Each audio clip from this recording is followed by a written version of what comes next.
Do you want to see what's in my box?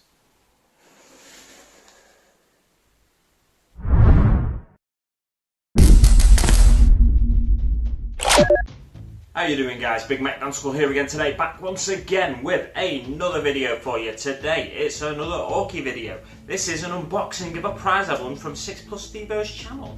I think it was a 3,000 subscriber giveaway, but I can't remember.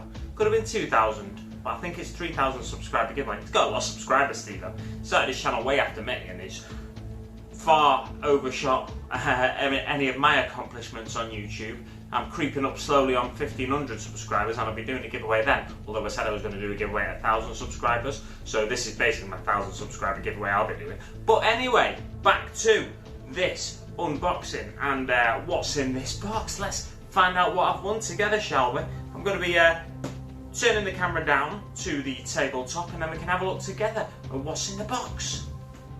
So first off, as you can see, we have Big Mac Danskell, and then, oh, there's a big square missing there. That's where my address was. I don't want you knowing that, do I? Let's crack it open. It's giveaway, as we see, and a lovely Cromlech card there. Bits of war, all the Cromlech logos on and stuff like that, and then a fantastic looking German-inspired orc, or Russian-inspired, I don't know my World War II history. Oh, look at this beauty here. Look, whoa, what's in there? Ah! Let's leave that for a second and admire this mug. Let's spin that round. Yeah, look at that mug there. That's a decent sized mug, that, as well. It's got three Watsits in there as well, but they've forgotten to colour them orange first. Look at that. That is fantastic. This, of course, is representative of one of the 4 war bosses of the apocalypse. This is 6 Plus Stevo, as you can probably tell from the belt buckle there. Yeah, that's a fantastic piece of artwork, and it says 6 Plus Stevo on the other side. That's lovely. Fantastic mug with a golden in the rim, I see. Yeah, that is a lovely mug. Decent size though as well. I wasn't expecting it to be this big. I'm going to go and grab my Warhammer one, and then we can compare them. So, this is my Warhammer mug, or Rogue Trader mug, and you can see it's a tiny bit smaller than this 6 Plus Stevo one. The Stevo one will hold a bit more. There's not much in it that way, to be fair, but yeah, it's a tiny bit smaller, so the Stevo one will hold a little bit more. I think it's a little bit thicker as well. This Warhammer one's a little bit thinner. But yeah, it's not quite as big as the biggest mug I like to drink my tea out of, but it's a decent size, that, I tell you. But yeah, like, it's got to be like a regular from most coffee shops in the UK. Well, there we go. Lovely mug. Fantastic artwork on there. Let's jump into what's inside the box now. Look at this. Lovely, lovely piece of Cromlech vehiclery. I'm assuming it's Cromlech based on the... I enter these competitions sometimes and then I don't even know what I'm winning. But based on this card here, this business card, I'm assuming it's Cromlech. Yeah, it's fantastic, lovely detail there. The dags under there, checks on there, all pre-done for you, so you don't have to try and paint them on. That can be really fiddly, although my checks are coming on somewhat, I think, from where I started. A few bits that will need cleaning up there as well. Not to worry, nothing I've not encountered before on Forge World kits and stuff like that. But yeah, that's a lovely, lovely kit, and a decent chunk of resin, that. And then there's this. Oh, the lovely gubbinsy bits. Let's take a look inside this bag. Just to give you an idea of scale, I can put them next to this biologist putrefier, I think that is. Put him next to him there so you can compare the two. So this is the orc inside, and yeah, like, he's comparative to an orc. He's about GW Orky size there by the looks of it. Lovely wheels there. I tell you what, I don't know if I'll put these on this vehicle or steal them for another vehicle. Arrgh. And bad year. Opposite of good year. How clever. I was like, what's bad year mean? Lovely bits of Dakar there, some big shooters. Oh, it's a twin big shooter, sorry. With a hand attached, so I'm guessing there's a gunner that sits in the turret up here. Yes, look at that. So that'll sit on there. Hand attached there, so that'll sit just in front there. And that forms part of the turret with an orc head attaching there at some point when we come across that orc head. Ooh, some lovely banner bits here. Either of these bits would work pretty well for death skulls, I'd say, if you just put a couple of horns on top there. Oh, massive searchlight there. But yeah, the horns on the sort of skull here is perfect for death skulls, that. I did say to Stevo, if I won this competition, look at this boy. He's got his telescope out there, having a good peer around, seeing what's going off. Where would he sit? I'm going to have a look on the Crumlake website to find out how this is built normally, or if he's separate or something. Oh, some lovely weapons here. A couple of choppers, and then a gun with a helmet sat on top of it. Are they called Panzer Orcs or something, these on the Crumlake website? I have a feeling they might be. Is it? I think it might be two vehicle options here, actually. Yeah, so here's a turret, and here's a separate turret. That one looks like it's going to have some kind of a plasma weapon on. It looks like it's... I'll just show you a bit closer there instead of just running away. Looks like it's got some kind of energy coil there, so I imagine that's part of some kind of plasma weapon. Oh, there's plenty of rockets in here as well. Absolutely fantastic. Oh yeah, I started to tell a story and I completely forgot and lost track, as I always do. But yeah, I did tell Stevo I was going to paint this up as, basically, paint it up as a Bad Moon vehicle, as he collects Bad Moons, or he builds and paints his orcs as Bad Moons.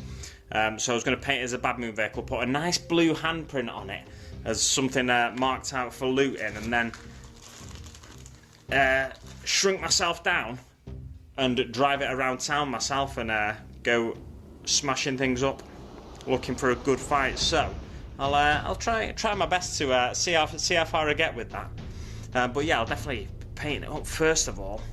Look at that roll there, that roll mat, roll mat, and then a spare wheel there.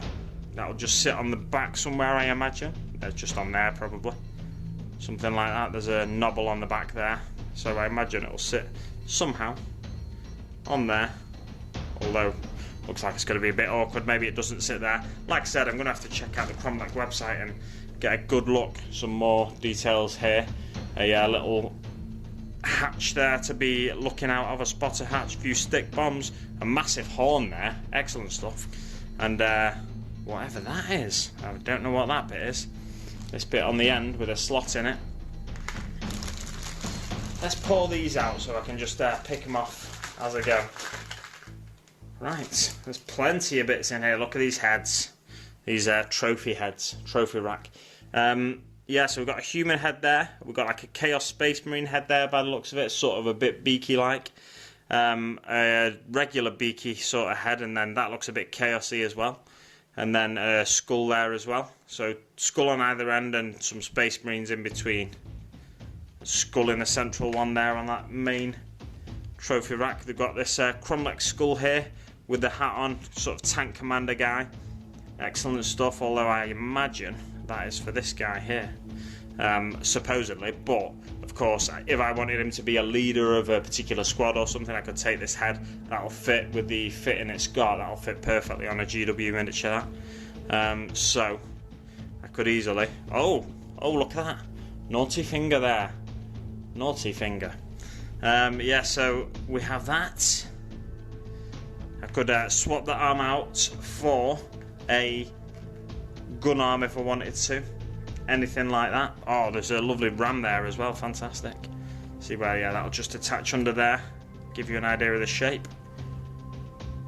Yeah, this vehicle based on a German World War II thing, as a lot of these, well, as all these uniforms are as well that the orcs are wearing, and the helmets and stuff. I think so anyway, like, correct me if I'm wrong, because like I said, I don't know too much about World War II vehicles and that, but lovely bit of armour plate there. I'm not sure where that'd go. See if we can, I mean, it could just go over the back there, or it could be a gun shield for the other turret possibly. I'm not too sure. Oh, lovely exhaust there, look at that. Cracking exhaust. Fuel barrel there. Another random armour piece there that's got kind of a cannon sticking out of it, or no, potentially that's where the exhaust will fit onto. I'm not too sure. But yeah, there's plenty of scope here for chopping some of these bits up and then gluing them back together and coming up with your own weapon solutions. We've got a stick bomb launcher here. That's really cool. Again, not exactly sure where that goes. Not even sure if some of these bits are supposed to go with this kit or with something different. Ah, here we go. There we go. I'm sort of discovering things as I go here, as you can probably tell. So that sits on there. And then the wheels, let's just grab a random wheel. The wheel will sit about there. And then it'll, oh yeah, that looks quite chunky and nice actually, doesn't it? Really nice. Yeah, so I'm going to have a lot of fun putting this kit together. Taking bits off other kits maybe. Swapping them round. Potentially. No, I was going to say potentially take a track and put a track on either the front or the back. And then, so that bit will be one of these bits, won't it? There? I mean, I don't know. I can figure it out based on Cromlech's website and then see what I want to use, what I don't want to use, because like I said, potentially I'll be stripping bits off other kits, throwing them in with this kit, and then seeing where I get to with it. It's a job that I'm not going to get around to right away, because like I said on last week's Orky video, I've got plenty of stuff to do in real life at the minute, and my work situation's slightly changed where my work situation is less predictable at the minute, so it's going to be a little while off with this kit, I think. But the good thing about this kit though, doesn't feel like there's an awful lot of mold release on there, so I will give it a bath, but I don't think it's going to take a couple of baths like some of the Forge World stuff you get. Some of the Forge World stuff's fine, it only takes like one bath, but this feels like it's just going to take one bath. Get a toothbrush on it, bit of fairy liquid in a bowl of warmish water, give it a good scrub, and then see where I get to with it. But I don't imagine I'll need to do 2 baths with that, because like I said, there's barely any mold release on it that I can feel. Yeah, really excited to get to this at some point, and really excited to have a brew out of this mug. On my next live stream, I'll have to make sure I use this mug to drink from. I'm not sure when the next live stream will be. Reckon possibly this coming Sunday, but we'll have to wait and see. Depends whether I get to record another Conquest battle report using this guy and one of his mates against some Imperial Fists. But if I don't, there might be another live stream this coming Sunday where I do a bit more painting of some Death Guard or maybe some Orcs, we'll see. Yeah, that's about everything. I'll leave it there for now, guys. Thanks very much again to 6 Plus Stevo for choosing my answer to what we would do with this kit, what the players out there who were entering the competition would do with this kit once they got their hands on it. I've just cast that off to one side there and then just spotted it. That's a lovely exhaust, that, isn't it? Fantastic stuff. Got a little gauge on there as well, pressure gauge, foot plate there for jumping in and out of the vehicle. Got like a throwing it everywhere here, but a sort of Evil Sun symbol there. So you can really customize this as, you know, as will suit your collection. But yeah, I need to find myself a nice Bad Moon symbol and then sort of destroy it in a way. Don't have to make it Bad Moon first and then turn it into a Death Skull one over time. Anyway, like I said, I'll leave it there for now, guys. Thanks very much for watching. I hope you're looking forward to seeing me get to this at some point in the future. Before you go, don't forget to give the video a like if you've enjoyed it. Any questions you've got, you can ask in the comments below. There's a button here for you to subscribe if you've not already done so, and a Patreon link here if you'd like to support the channel. There's also a couple of videos here for you to check out at your leisure. Thanks very much for watching, guys, and I'll see you on the battlefield.